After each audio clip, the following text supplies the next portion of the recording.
بڕی ئەو پارەی کە کۆکراوەتەوە 427 ملیۆن و 250 هزار پارە بووە. جێی خۆیەتی کە بڵێن 400 ملیۆنی ئەو پارەیە کاگ ئاسۆی حاجی محەممەدی بامۆکی کە دوعای خێر و دوعای موفەقێتی بۆکەین کە دەستی هەبووە هەمیشە لە ئاوەدانی هەڵەبجە و لە کارە خێرخوازیەکانە جێگای دەستخۆشی و جێگای دوعای خێرە دوعای خێر بۆ ئەوەکەن کە 400 ملیۆنی جەنابیان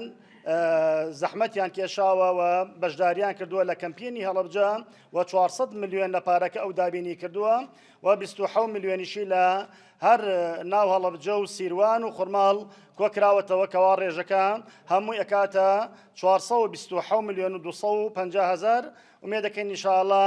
کۆتایی موسیبەت و کۆتایی ناخۆشی و ناڕەحەتی بێ و ئەم هاوکاریە و ئەم دیاریە بچکۆلە لە ئێمەوە ئینشاءڵڵا خەڵکی لێقەوماوی هەولێر خزمان و کەسان و خۆشەویستانی ئێمە لە هەولێر لێمان قبوڵ بکەن و لێمان وەربگرن ئینشاءڵڵا.